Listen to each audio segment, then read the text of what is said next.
This is Hindsight Radio. I represent it. The information station changing the nation.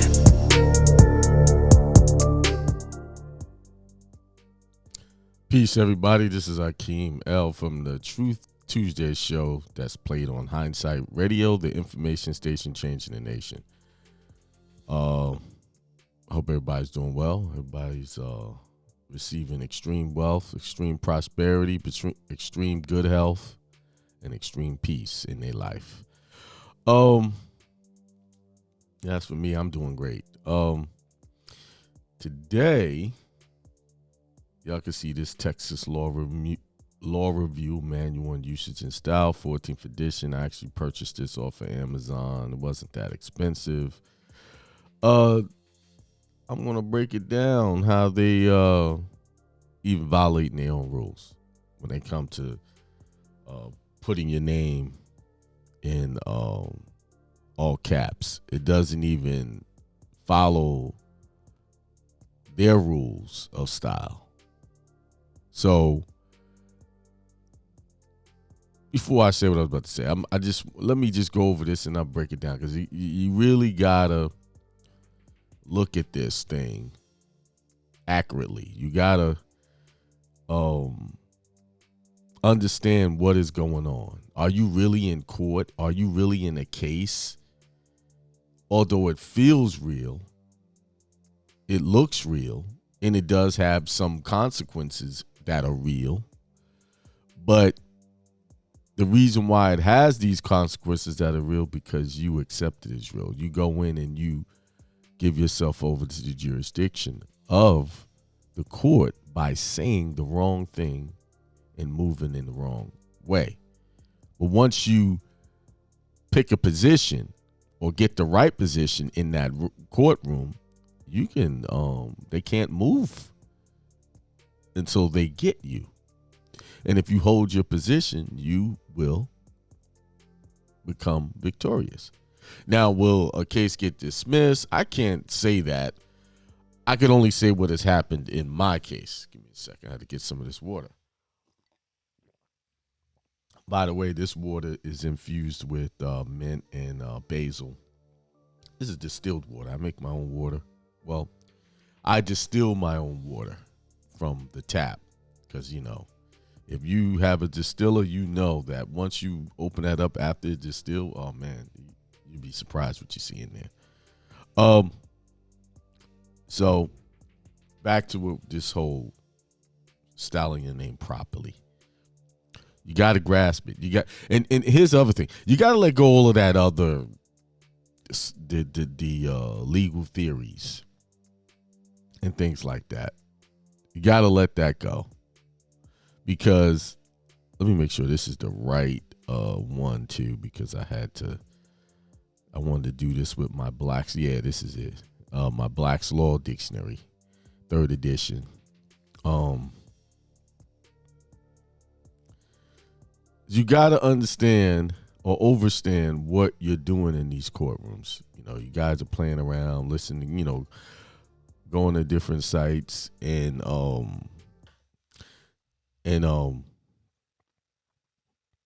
taking information, piecemealing information from one place to the other. And it's not to say that I don't study other sites, but I do read other sites. But what I do is I go read the cases that they are interpreting on those sites. I take those cases, I go read it for myself, and I get the interpretation. I don't just read their interpretation and run with it. Why? Because they might have a bad interpretation, or they might be missing something. That's the problem with when you go to these different sites and you take their word as law, or as it's the right thing to do, then you enact some of these things, or you go and try to use some of these techniques and it don't work. See, you have to pay attention to every little detail. You see what I'm saying? All right, so let's go to it. I just took snippets from the book that was important. And by the way, these certain pages that I'm showing you out of this book, I use this to actually help a brother shut down his case They were coming after him for arrearages, huge amounts of money on that. Then they wanted to garnish his unemployment. They wanted to do a lot of things to him. Now, he was already in default. They sent this petition out for him to show cause, like, back in February before COVID hit, and that slowed everything down, which kind of helped him. He reached out to me around, I think, June-ish, and we started off. I said, okay, let me look at your paperwork. Let me see what's going on. And as a disclosure, let me give my disclosure. This is a ministry, spiritual ministry, religious ministry, and I do spiritual consultations. So if you want a consultation, email.com. And click the consultation. This is not legal advice. If you want legal advice, go and get you a lawyer. They got plenty of them you can just do a search for your area. You can find them if that's what you want to do. But this is spiritual coaching. Everything I do is based off spiritual and biblical principles, whatever book that might be. The book that I mostly use is the Bible, which is the King James version of the Bible, or whatever version I find appropriate. But that's mostly what I use. But I could use any person's Bible. I could use the Quran, or the Torah, whatever y'all want. I could customize anything for you. But I use that because when I go in the courtroom, or when you go in the courtroom, you want to assert who you are. You are different from everyone else. I know some of y'all guys like to, I'm man, I'm person. You don't want to use that word person in the courtroom. But once you establish yourself as a man under your religious beliefs, that moves you into a different jurisdiction that they cannot put their finger on or talk about. They can't even mention it. And as a matter of fact, that brother is going to be gracious enough to be on my show tonight at 7 p.m. Eastern Time, blogtalkradio.com/hindsight 2020, hindsight 2020. And he's going to talk about his success. I didn't do it for him. He did it for himself. Now, I coached him through it and helped him see some things, but he did the work.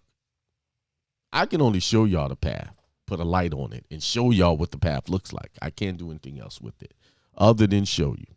All right, here it is. Chapter 3, capitalization, proper nouns, and common nouns, right? It says 3.01 general rule. A, capitalize all proper nouns.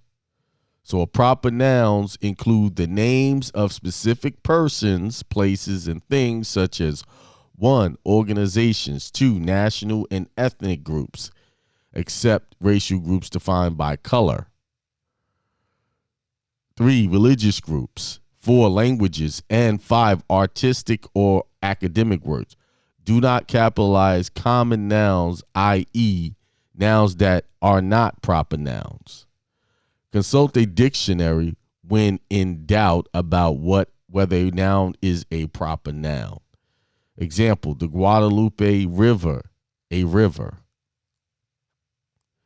The University of Wisconsin, any university. So they're giving you an example of the proper noun and then it's a common noun, right? African American, Pole, Hispanic, black, white. See, you don't capitalize thing that denotes a color, right, of a racial group as they would define it. Example, Buddhist, Mormon, Jewish, Catholic, Muslim, Presbyterian.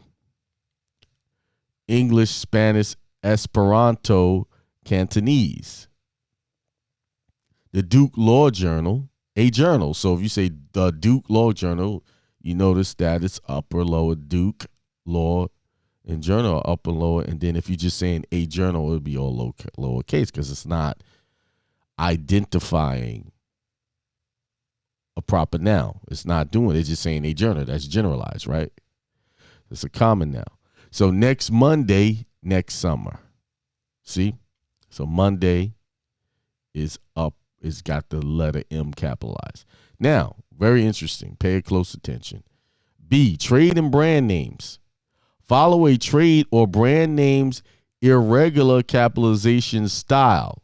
So what they're saying, if people create trade names and they style it in a certain way, you just follow that, right? That's the way they are styling it. Except do not set the name in all lowercase or in all capitals unless, in the case of all capitals, the name is an acronym or initialism. So it's telling you, people were saying, I did this before Barbara Akeem, doing business as the all caps Akeem Barber, which was the trade name, right? I did all of that. And I can tell you, it did absolutely nothing for me. Well, it did help slow things down, but it's not doing what it's doing now. Let me not say it didn't do anything. It just slowed things down. Reason why it slowed things down, it's just like I can only help you by, in the Matrix, the things that they were doing before the agents got upgraded, they were able to get away with it. But then when the agents got upgraded, it didn't work anymore. It was similar to that, right? It worked in the beginning, but then they got upgraded and said, well, we really don't have to pay attention to this. And I know why they didn't have to pay attention to it, and I'm going to get into that later. Because you got to remember, these people are being educated by what? The regular law systems, school systems that don't really give them the deeper understandings of what they're learning. So that makes sense. And then they get confused, and then they study, and they say, well, I can, then they start looking at jurisdiction, because this is all about jurisdiction. They say, well, we can still get it. Why? Because the moment I identify somehow with that name, I'm in their jurisdiction.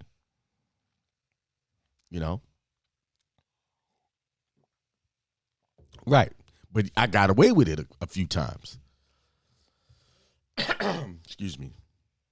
Right? I got away with it. But I started to see that I needed more work, and then I switched from the DBA stuff. I used it still, but then I started attacking certain details of the case, and I got away with that too. But now I got away with they can't get past. You don't even have to talk about the details of the case. Because if they can't get past who you really are, then there's no talking about it. If you're not who they say you are in that paper, there is no getting around it, right? So, regardless of the preceding sentence, always follow Rule 3.21 and capitalize the first word in the sentence. Example, I use my iPhone every day.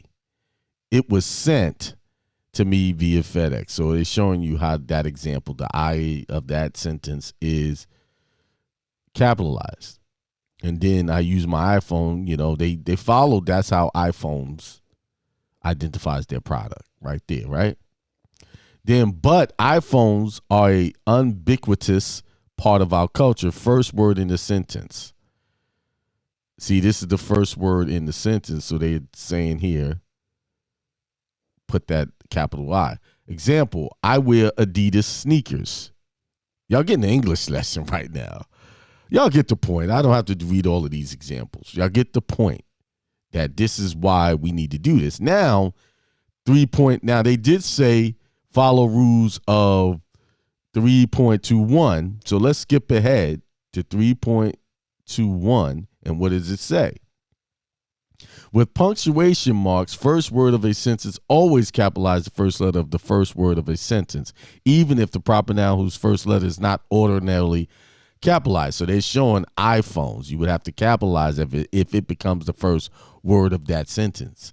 Revolutionized communication. Degali died in 1970, but normally Degali would be a lowercase d if it was not the first word of the sentence.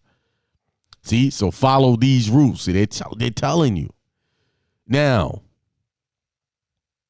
before I move on, now reading this opened my mind up, right?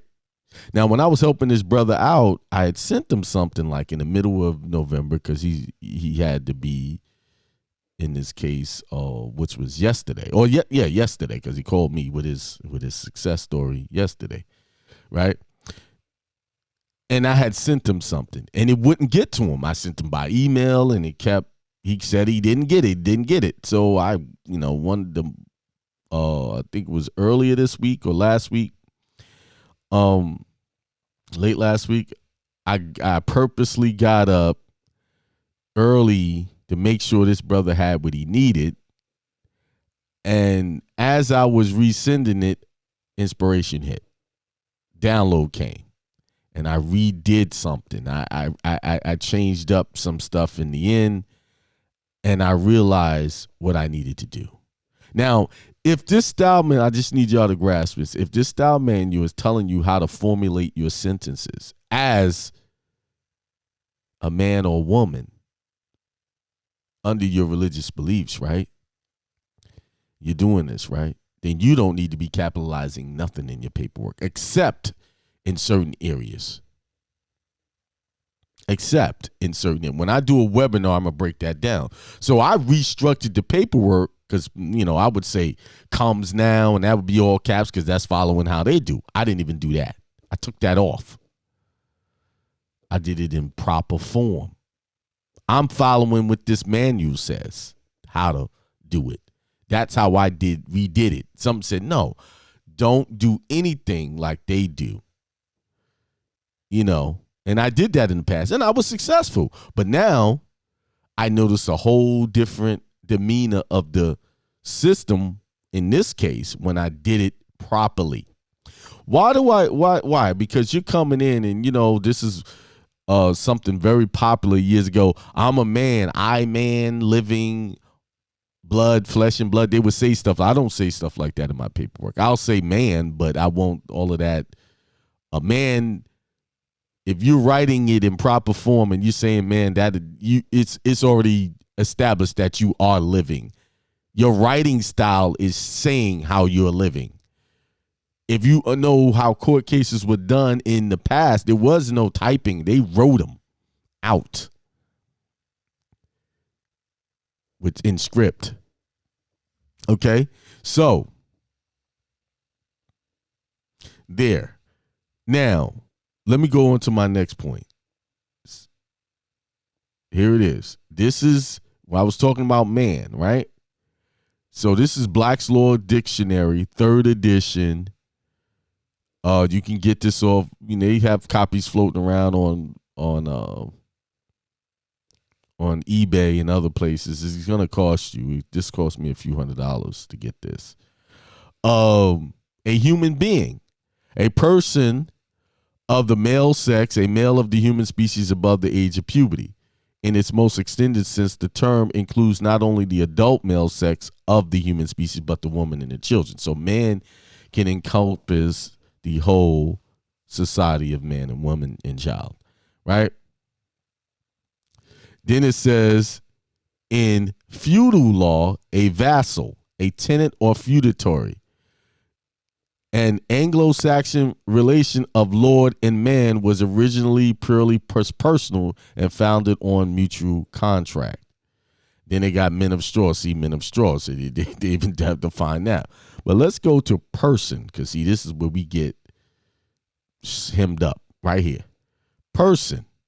A man considered according to the rank he holds in society with all the right to which the place he holds entitles him and the duties which it imposes. So, according to 3rd edition, according to the rank you hold in society. So, basically what this is saying, according to the rank you determine you hold in society. So, you got to define that. You got to be specific in your papers where you stand if you're going to use that term. When you're saying man. So you have to define that. So in my paperwork, I define Akeem Barber, American national, but not a citizen of the United States. But normally I won't put man in my paperwork because I don't want any ambiguous meanings coming up where they can try to trap me into their jurisdiction. So I just say my name in proper form. My proper Christian name is Akeem Barber. And then I style it the proper way. But not Akeem Barber Inslegas. Akeem Barber in Legis appears to be civilly dead. Or Akeem Barber, as styled above, the above mentioned, above styled Akeem Barber in Legis, all caps, appears to be civilly dead. No court of competent jurisdiction has found Akeem Barber civilly dead. This name does not exist, or I'm actually kind of jumbling it up. And the reason why I do that, because we got haters out there. They love to go steal, pillage, and try to take credit for other people's accomplishments. So only the people with the spiritual mind just caught what I just gave you. The thieves, your mind's always going to be dark. You will never see through it. You'll be confused because your intentions are not good. So, but the people who know me and work directly with me caught it. People in my premium membership caught it. They know it. I know they know it. And if they don't know it or they a little cloudy, they get in my premium membership and I clear it up. This is for general knowledge that I'm giving. So then the person says the term is, however, more extensive than man. See, it may include an artificial being as corporation. That's why you have to be specific. If you're going to use that man in your paperwork, what man are we talking about?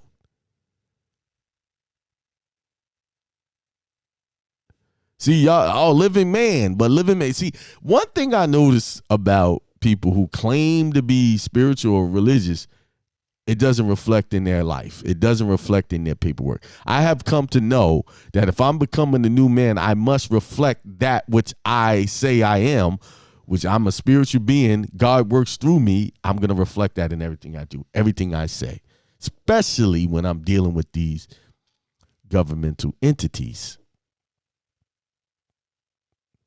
Why? Because I know that they cannot talk to me or even discredit my beliefs when it comes to that. They can't come in between me and the God in me and the mastermind, the creator of all things, the all in all. They can't come in through that. That holds supreme. Okay? Remember, all of the principles that they're using in law was founded on biblical principles. They had to create laws to separate the church and state because there was no differential entity out there. There was no they held church and court in the same building, and everything was done under God, religion at first, and then that became a problem. Then they separated. They made a complete separation. So what did they do? What did they do when they created a separation? It became two different jurisdictions.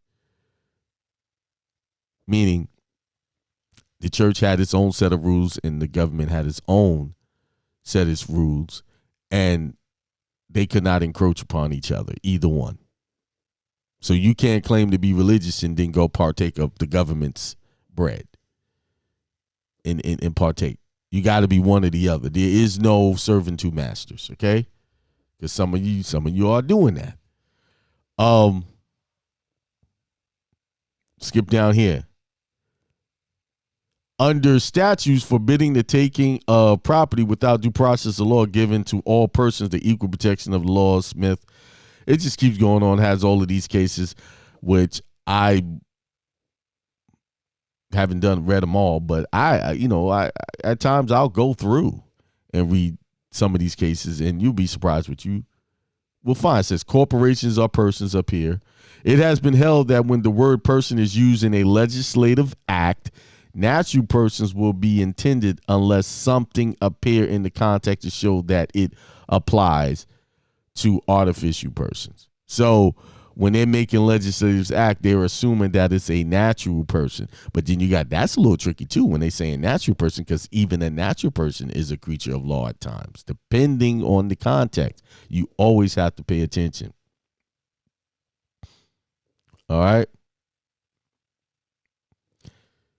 Let's see. Go through this a little bit more. Okay.